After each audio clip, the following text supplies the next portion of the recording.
कहानी की शुरुआत में हम एक हत्यारे को देखते हैं जिसने बड़ी ही चालाकी से एक आदमी के गले पर ब्लेड से हमला करके उसे मार डाला। लेकिन वो कातिल यहीं नहीं रुका, वो सीधा अपने दूसरे शिकार की ओर चला गया। वो एक औरत थी जो गाड़ी में अपना मेकअप ठीक कर रही थी। उसने सोचा कि शायद उसका पति वापस आ गया, लेकिन वो ये नहीं जानती थी कि मौत उसका इंतजार कर रही है। ये पूरी खौफनाक घटना पास ही खड़ी एक लड़की ने अपनी आंखों से देखी। अगले दिन सुबह पुलिस को एक रिपोर्ट मिली, 2 लाशें जिनके सर नीचे झुके हुए थे एक काली गाड़ी के अंदर मिली। जल्द ही डिटेक्टिव सैम वहां पहुंचा और सोचने लगा कि ये खून करने का तरीका तो बिल्कुल वैसा ही है। ये काम एक खास आदमी ने किया था, लेकिन उसकी टीम ने डिटेक्टिव को यकीन दिलाया कि ये शख्स पूरी रात हमारी निगरानी में था। उसके पास कत्ल करने का मौका ही नहीं है। वो जेल में बंद है, वहां से निकला ही नहीं तो कैसे किसी को मार सकता है। लेकिन न जाने क्यों सैम को ये बात हजम नहीं हो रही थी और उसने सस्पेक्ट रॉन को पूछताछ के लिए बुलवा लिया।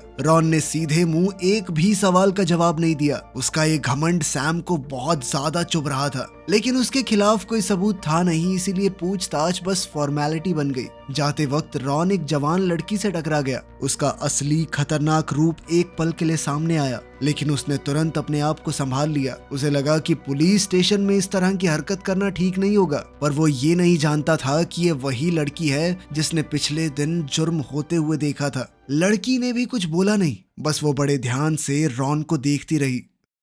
सालों पहले रॉन और उसका एक साथी एक अनाथ आश्रम में साथ बड़े हुए थे। उन दोनों का एक अलग सा रिश्ता था। दोनों अंदर से हैवान थे। उन्हें जानवरों को अपने हाथों से मारने में मजा आता था। उम्र बढ़ने के साथ साथ उनकी दिलचस्पी इंसानों को मारने में बढ़ गई और उनके लिए ये एक खेल बन गया। इसके बाद कहानी पीछे जाती है। सालों पहले एक डिटेक्टिव हाथ धोकर उनके पीछे पड़ा हुआ था। वो कुछ भी करके उन्हें ढूंढना चाहता था। एक रात जब वो अपने घर जा रहा था, अचानक उसकी गर्दन पर तेज वार हुआ। जल्द ही खून निकलने लगा और गिरते पड़ते वो जैसे तैसे अपनी बेटी तक पहुंचा। ये छोटी बच्ची वही है जिसने पिछले दिन वो मर्डर होते हुए देखा था। उसका नाम है हीजू। जल्द ही सैम अपने हाथ में बर्थडे केक लिए अपने पार्टनर और बहुत ही जिगरी दोस्त का जन्मदिन मनाने आया। लेकिन इस मंजर को देखकर उसकी रूह कांप गई जब उसने देखा कि उसका साथी पहले ही मर चुका है। उसकी बेटी हीजू अभी भी उसके पास बैठी हुई थी। वो नादान लड़की जानती ही नहीं थी कि उसके पिता मर चुके हैं। वो बस उनके जागने का इंतजार कर रही थी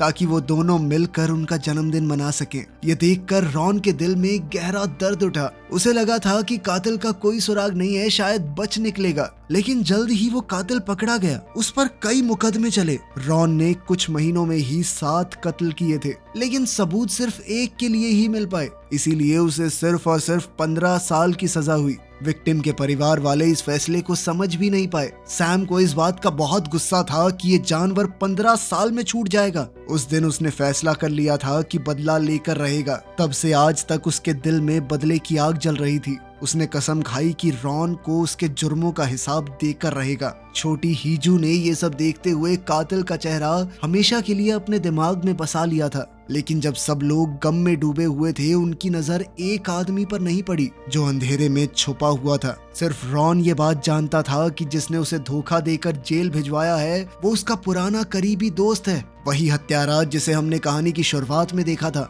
दरअसल उन दोनों को एक लड़की से प्यार हो गया था। अब रॉन की गर्लफ्रेंड उसके दोस्त के साथ मिलकर उसे धोखा दे रही थी। जब रॉन को ये बात पता चली तो वो गुस्से से पागल हो गया और उस लड़की को बेरहमी से मार डाला। बाद में रॉन ने अपने दोस्त से भी बदला लेने का प्लान बनाया, लेकिन उसका दोस्त जॉन 2 कदम आगे निकला। उसने रॉन को फंसाकर जेल भेज दिया। अब 15 साल बाद रॉन जेल से बाहर आया और सबसे पहले जो उसके सामने आया वो था सैम, जो इस बार उसे जेल वापस भेजने के लिए तैयार था। ये साफ था कि सैम अभी भी 15 साल पहले की घटना को भूला नहीं है, लेकिन रॉन अभी भी अपने जुर्म को मानने के लिए तैयार नहीं था। इसीलिए सैम ने अपनी टीम को ऑर्डर दिया कि रॉन के ऊपर 24 घंटे नजर रखी जाए।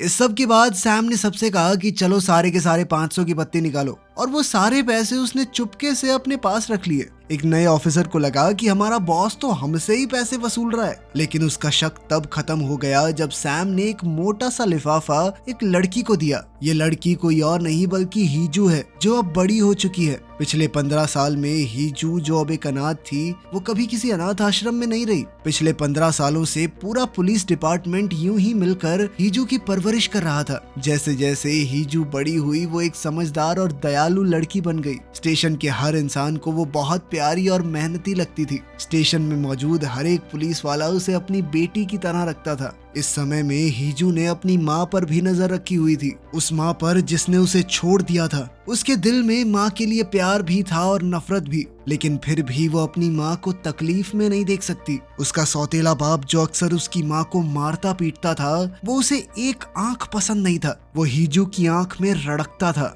जो बात उसे पता नहीं थी वो ये है कि हीजू ने कभी अपने पिता के कत्ल को भुलाया नहीं। जिस पल उसने सुना कि रॉन जेल से रिहा हो गया, उसने अपना सालों से बनाया हुआ बदले का प्लान शुरू किया। वो रॉन के ऊपर नजर रखने लगी, लेकिन एक रात उसने जॉन की मौजूदगी महसूस की। उसने देखा कि जॉन का कत्ल करने का तरीका रॉन के तरीके से बहुत मिलता जुलता है। तब उसके दिमाग में एक नया प्लान बना कि रॉन को जॉन के किए हुए कत्लों के इल्जाम में फंसा दे, लेकिन चीजें प्लान के हिसाब से नहीं चली। इसीलिए उसने अपने अगले कदम की तरफ ध्यान दिया। उसने सोच लिया कि वो अपने सौतेले बाप को मारेगी, वो आदमी जिसने सालों तक हीजू की माँ को सताया है। हीजू ने अपनी माँ को इतना दुख सहते हुए देखा था कि अब वो बर्दाश्त नहीं कर पा रही थी। अब उसने सोच लिया कि वो अपने सौतेले बाप का इस्तेमाल रॉन को फंसाने के लिए करेगी। हीजू ने रॉन पर नजर रखी हुई थी और वो जानती थी कि रॉन हर सुबह जल्दी उठकर पार्क में जॉगिंग करने जाता है। उसने फैसला किया कि वो लाश को पार्क तक घसीट के लाएगी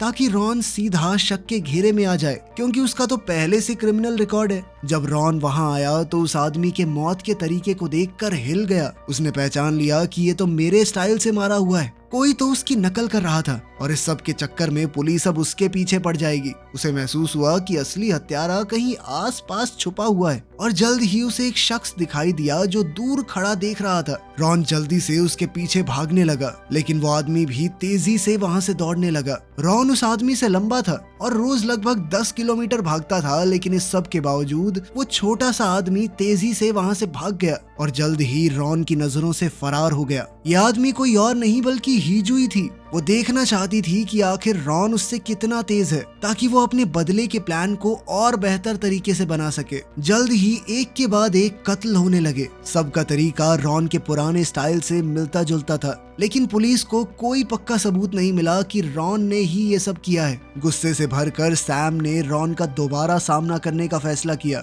उसे वो एक रेस्टोरेंट में आराम से नूडल्स खाते हुए मिला। ये देखकर सैम का गुस्सा और बढ़ गया। गुस्से में सैम ने रॉन के बाउल में पूरा एक बर्तन मिर्ची का उड़ेल दिया, लेकिन रॉन ने बिल्कुल रिएक्ट नहीं किया। वो अब भी शांति से खाता रहा और खत्म करने के बाद उसने सैम से कहा कि इससे तेरा पार्टनर तो जिंदा नहीं हो जाएगा ना। कानून के पास उसे पकड़ने का कोई तरीका तो था नहीं, लेकिन रॉन का ये घमंड और जिद सैम के गुस्से को भड़काए जा रहे थे। सैम के दिमाग में एक बार तो आया कि इसे मार देता हूँ, कोई बात नहीं, जेल ही काट लूंगा, लेकिन ये इतना आसान नहीं था।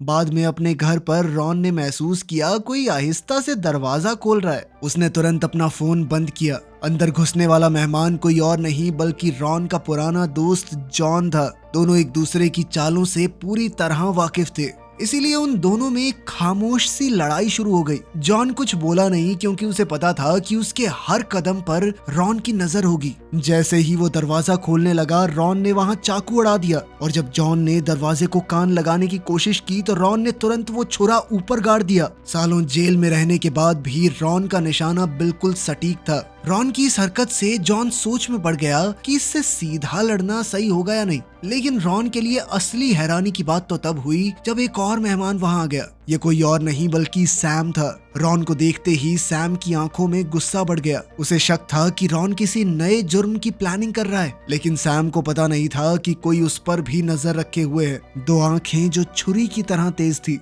जैसे ही सैम का ध्यान रॉन से हटा, उसे महसूस हुआ कि कुछ तो गड़बड़ है। सैम को महसूस हुआ कि उसके पीछे कोई है। वो तुरंत घूमकर रॉन के पीछे आ गया, लेकिन वहाँ कोई भी नहीं था। कुछ देर बाद हम हीजू को देखते हैं, जो अपनी माँ के घर के सामने वाली बिल्डिंग की छत पर बैठी थी, चुपचाप अपनी माँ को देखते हुए। लेकिन आज कुछ अलग था। उसकी माँ के घर पर बिल्कुल कोई भी हरकत नहीं थी। उसे महसूस हुआ कि कुछ तो गड़बड़ है। अब हीजू ने हिम्मत जुटाकर अपनी माँ के घर जाने का फैसला किया, लेकिन वहाँ पर उसे अपनी माँ की लाश मिली। वो अपने दूसरे पति की मौत के बाद से पूरी तरह टूट गई और इस दर्द में चल बसी। एक के बाद एक अपनों को मरता देखकर हीजू का दिल, जो कि पहले ही नफरत से भरा हुआ था, अब और गुस्से से भर गया। उसने अपने दिमाग में हर चीज का जिम्मेदार रॉन को माना, इसीलिए रॉन को सजा देना बहुत जरूरी था। लेकिन उस दूसरे हत्यारे जॉन का पता लगने के बाद हीजू के मन में अब शक पैदा हो गया था। जब हीजू ने रॉन के पुराने केसेस की फाइल्स देखी, तब उसे समझ आया कि कातिल सिर्फ एक नहीं था, शायद ये दोनों तब मिलकर काम कर रहे थे।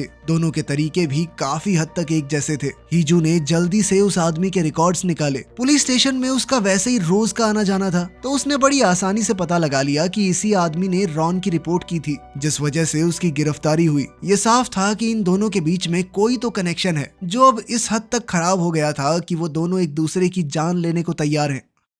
अब हीजू ने एक नया प्लान बनाया। वो एक पेट स्टोर में गई और एक बड़े खूंखार कुत्ते के लिए बनी लोहे की चेन खरीद लाई। फिर उसने एक ट्रक भर के खाली बियर की बॉटल्स उस आदमी के घर भिजवा दी। रात को वो चुपचाप उसके वापस आने का इंतजार कर रही थी। जब आदमी घर लौट कर आया तो उसने देखा कि बिजली चली गई है। अंधेरे में कैंडल्स ढूंढते हुए अचानक उसके पाँव में कुछ नुकीला चुभ गया। नीचे देखा तो पूरे फर्श पर टूटे हुए शीशे के टुकड़े पड़े थे। जैसे ही लाइट झिलमिलाकर जलने लगी, उसने ऊपर देखा। हीजू वहीं खड़ी थी उसका इंतजार करते हुए। उसने पूछा, कौन है वहाँ? हीजू ने ग्लास के टुकड़ों के ढेर में हर जगह वायर्स लगा रखी थी, ताकि जरूरत पड़ने पर काम आ सके। अपने तेज दिमाग का इस्तेमाल करके उसने किलर को आसानी से पकड़ लिया। इसके बाद हीजू ने चुपचाप लाश उठाई और उसे पता था कि इसे कहाँ छुपाना है। रॉन के बेड पर। जब रॉन आराम करने के लिए लेटा तो उसे कुछ अजीब महसूस हुआ। जैसे ही उसने कंबल हटाया तो वो हैरान रह गया जब देखा कि बेड में एक लाश लिपटी हुई पड़ी थी, जिसके गले में कुत्ते वाली चेन लगी है। सबसे ज्यादा हैरान कर देने वाली बात तो ये थी कि ये लाश किसी और की नहीं बल्कि जॉन की ही थी। उसे किसी ने बेरहमी से मार कर वहाँ छोड़ दिया था। जब रॉन समझने की कोशिश कर रहा था कि क्या हुआ, तब हीजू पीछे से अचानक छलांग मार कर उस पर टूट पड़ी। उसने एक और डॉग चेन से रॉन का गला दबा दिया, मारने के लिए नहीं, बस बेहोश करने के लिए। वो ऐसा दिखाना चाहती थी कि इन दोनों किलर्स के बीच में लड़ाई हुई और फिर रॉन ने जॉन को मार दिया। रॉन इस तरह मर्डर के चक्कर में फंस जाएगा और पुलिस उसे पकड़ लेगी। लेकिन जैसा उसने सोचा था वैसा नहीं हुआ। रॉन थोड़ा जल्दी होश में आ गया। पुलिस जब पहुंची तो उन्होंने कमरे में लाश देखी, लेकिन रॉन वहां नहीं था। उन्हें बस एक सुराग मिला, बेड पर ताजा खून। सैम ने खून देखा कि अभी तो गर्म है और समझ गया कि रॉन भागा नहीं है, वो इसी बिल्डिंग के अंदर है। उसने तुरंत होटल लॉक करने का ऑर्डर दिया और हर कमरे को चेक करना शुरू कर दिया। फिर एक दूसरे कमरे में पुलिस ने अजीब सी चीज देखी। एक आदमी और एक औरत दोनों खून में लिपटे हुए बाथटब में पड़े थे। हैरानी की बात यह थी कि वो दोनों जिंदा थे। पुलिस ने तुरंत दोनों को हॉस्पिटल भेजा। जब नर्स होश में आई औरत से बात करने लगी तो उसके चेहरे पर डर साफ दिख रहा था। वो घबरा कर अपने आसपास देख रही थी, कुछ इशारा करने की कोशिश कर रही थी, लेकिन नर्स को लगा कि वो शॉक में है। उधर रॉन चुपचाप उसे धमका रहा था मुंह बंद रखने के लिए। इस चाल से रॉन को होटल से चुपके से निकलने का मौका मिल गया। साथ ही उसे दोबारा से निर्दोष लोगों को मारने का मौका भी मिल गया था।